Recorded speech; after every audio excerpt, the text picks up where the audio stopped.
Should you buy an Apple Watch Ultra 3 in 2026? Well, if you're considering Apple's latest smartwatch, you want to ask 3 really important questions. And the first one, of course, is how long does the Ultra 3's battery really last in the real world?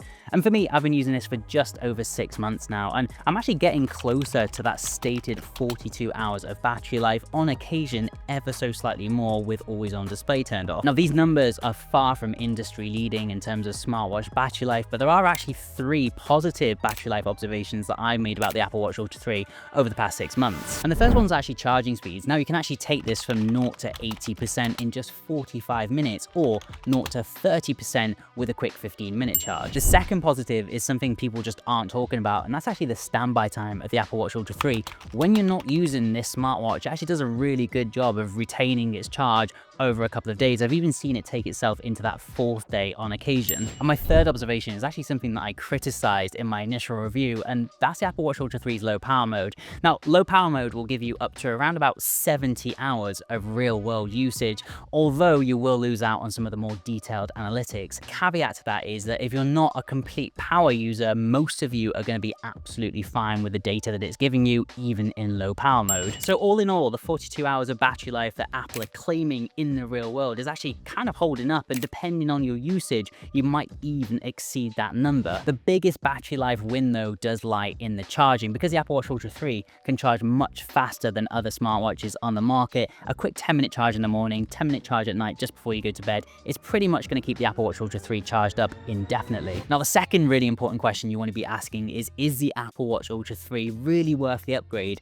over the Apple Watch Ultra 2? And I just want to go over 5 really quick points on this. The first one being the design. Is the Apple Watch Ultra 3 really any different to the Apple Watch Ultra 2? And the answer is clearly no, not really. It's got the very same 49mm titanium case. You've got the very same rotating crown, the same side button, and the same workout button. However, point 2, there is a difference in the displays. The Ultra 3 comes in with smaller, 24% thinner bezels, which gives you a 5% larger screen area, wider viewing angles, and I guess gives it a more modern look. On top of this, which is pretty essential for battery life, the always on display can go right down to 1 Hz refresh rate, and the main display will now go up to 3000 nits of brightness, which means you're going to be able to see the Apple Watch Ultra 3 much clearer on a sunny day. And point 3, efficient is actually the buzzword here, because the processor in the Ultra 3 has been improved, although not much in terms of raw CPU power. The benefits lie more in efficiency. The Ultra 3 has the newer S10 processor, which offers slightly better battery efficiency, but also a little bit of a performance boost over the Ultra 2 as well. Now, point number 4 is actually the new features, specifically the new hypertension alerts. Now, it's quite a niche feature, but a lot of us as we go into later life will be needing this sort of thing, unfortunately. So it's a really great thing that sets the Apple Watch Ultra 3 apart from the Apple Watch Ultra 2. And point number 5 is improved communications across the board. We've now got 5G cellular, but also double the signal strength of the Apple Watch Ultra 2. And on top of that, the brand new satellite communication feature. Now, it's a really great feature, but it does have a few caveats, which I'm going to cover shortly. Overall, is the Apple Watch Ultra 3 really worth it over the Apple Watch Ultra 2? I mean, clearly yes, but for very specific people. I think the biggest thing to consider is that 16% increase in battery efficiency and battery life over the Ultra 2 really worth a couple of $100, say, when considering a second-hand Ultra 2 or a brand new Ultra 3? In my opinion, yes, I'd go for it. I think the Ultra 2 is lacking a little bit on battery life, and the Ultra 3 is very much a usable smartwatch. Now, I'm going to move on to answering that third big question for you shortly and talking about more of the positives about the Apple Watch Ultra 3, but briefly covering the satellite communication feature has made me want to just dive into 3 things that I don't like about the Apple Watch Ultra 3 that might affect your buying decision. And the first thing I don't like about the Apple Watch Ultra 3 is in fact the satellite communication feature. Now, if you're in the USA, it's a fantastic feature, but if you're anywhere else, you just don't get access to the off-road trails like you do in the US. On top of that, some countries can't get access to the satellite communication feature, and other countries don't get access to any of this. The second thing I don't like about the Apple Watch Ultra 3 is how sensitive it is to sweat and rain. When you're out using this in the real world on a really sweaty run, for some reason the Apple Watch Ultra 3 in comparison to other smartwatches just seems to go absolutely crazy when you get a little bit of rain or sweat on the screen. It's just one of those small nitpicky things that I've noticed that kind of bothers me. And the third reason I don't like the Apple Watch Ultra 3 is very simply the price. Is around $800, sometimes more depending on what combo you go for. That is the price of a pretty high-end smartphone these days. it's pretty hard to justify when not everything is absolutely perfect. Despite that, I do want to go on to answer my third big question about the Apple Watch Ultra 3, and that is the Apple Watch Ultra 3 really worth the price? Now, I'll give you my opinion back verdict on this at the end of the video, but if we take a step back and look at things from a purely technical perspective, the Apple Watch Ultra's price has not changed over the past 3 years. Now, a lot of people are seeing this as a big negative, but considering everything going on in the world with inflation and the world economy at the moment, I mean, I see this as a massive positive. We're getting more features, better battery life amongst other things, and Apple just aren't putting the price up of their most elite flagship smartwatch. I mean, what more could you hope for? With those 3 main questions answered, I now want to quickly go through 7 things you ought to know about the Apple Watch Ultra 3, both good and bad, before you go out and buy one. And the first one is the UI. And I've got to be honest, I've got very split feelings on this. On one hand, the UI is the most fluid, aesthetically pleasing UI I've ever seen on any smartwatch. The haptics are interwoven into the whole experience beautifully. Native iPhone apps sync notifications without having to faff around. It really is fantastic. But then on the other hand, it's just wildly overcomplicated for someone who's not quite so technically adept. I mean, I'd imagine they'd really struggle with this, and that's been proven by my 60-year-old mother-in-law. I've been told to correct that to 57 years old. That being said, the way that calls, texts, and notifications just work on the Apple Watch Ultra 3 in comparison to other smartwatches on the market, I mean, it's unbeatable in my opinion. Number 2 is watch straps or bands. Now, this is something that I think Apple have done really well. They've actually kept multi-generational compatibility with all of their Apple Watch Ultra series. So if you've got an Apple Watch Ultra 2 band, it's going to work on your Apple Watch Ultra 3. And on top of that, the third-party watch strap market for the Apple Watch is absolutely booming. I don't think any smartwatch has quite as many options as Apple does. After years of testing smartwatches, there are 3 types of bands that I definitely recommend getting. First is a genuine leather strap for a smart casual look, but be really careful which one you get though, because ideally you want the buckle to match the titanium coloring like this one. Then you also need a stretchy sporty band as well. These are often the most comfortable, colorful, and breathable straps for running in my opinion. And then you want a metal strap for that smarter, elevated look. But again, be really careful buying the super cheap versions as it won't match the color on the Apple Watch Ultra 3 right. I'll put a link to those 3 watch straps that I know to actually work with the Apple Watch Ultra 3 and match the titanium coloring and material in the description and the pinned comment, and there'll also be a discount code for you there too. Now, the third thing to think about is fitness tracking, which is probably why most of you are looking at the Apple Watch Ultra in the first place, and the core of it is still fantastic. The dual band GPS is incredibly accurate, even if you're running through heavily wooded areas. It just does not drop the signal.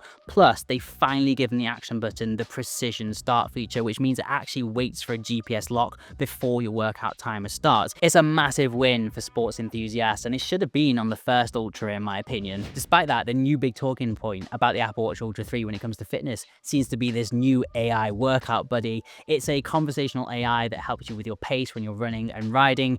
It's a great concept, but it's got a massive catch in my opinion, and that is that Apple have put in the small print that you actually need to have an iPhone 15 Pro or newer on you for the AI to process. For a watch that has been so heavily marketed as something that you can just leave at home and not have to lug your phone around with you, I mean, having a feature that relies on having your phone in your pocket kind of defeats the object for me. And also, I mean, you're not really going to be getting that much of a different experience on the Apple Watch Ultra 3 in comparison to the Apple Watch Ultra 2. So yeah, a bit of a weird one. Now, speaking of using certain phones to get access to certain features, I do want to slide in here and go to my next point and talk about compatibility. Now, obviously, if you've got an Android phone, it's just not worth it. You're not going to be able to get the Apple Watch Ultra 3 working with that phone. Even if you think you found a way, you haven't, don't bother.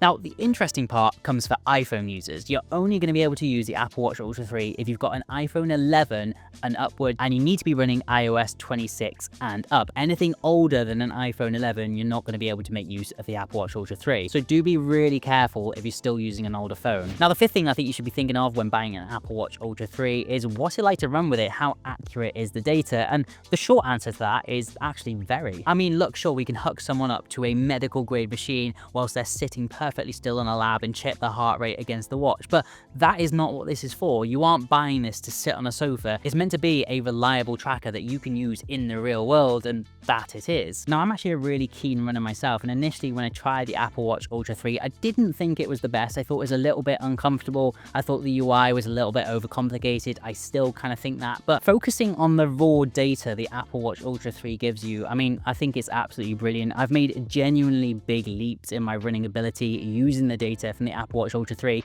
and as a tech reviewer, I think that's way more important, using that real world data, than sitting in a lab and hooking someone up to all these machines and wires to test the accuracy. All I can say in a nutshell is that the Apple Watch Ultra 3 is more than enough for even the keener athletes out there to actually make genuine performance gains. You really don't need much else. With that being said, that does bring me on to my next point. If you are taking this out running, swimming, and doing other things with it, the other thing you want to consider with the Apple Watch Ultra 3 is the longevity, the durability, the waterproofing. How is it actually going to hold up over time? Because you're going to be spending around $800 on this smartwatch. You kind of want it to make it through a couple of years in one piece. And I've got to say, after around 6 to 8 months of usage, my Apple Watch Ultra 3 is looking pretty much brand new, which is especially surprising because it does look like the type of thing that is going to scratch really easily. I've taken it all over the shop and it looks absolutely fine. It's also held up really well when swimming. Now, it's got a WR100 waterproofing rating, which means you can actually go down up to 100 meters. In a nutshell, I mean, unless you're a very small percentile of people who are going to go further than 100 meters down underwater,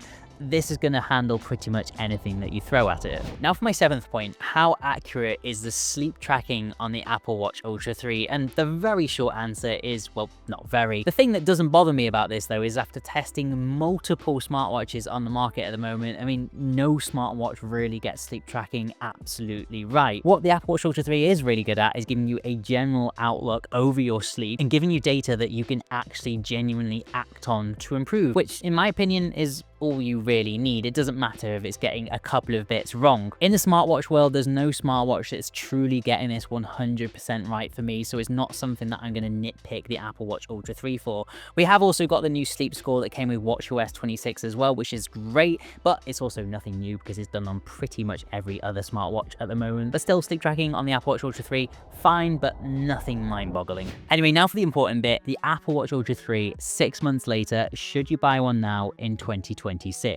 Apple is a tough one to give a straight answer on in comparison to the other smartwatch brands that I review on a regular basis. If this was, say, a Galaxy Watch video, I'd be screaming, yes, go and buy it, because I could almost guarantee that the Galaxy Watch would have come down by at least $100 from its launch price by now.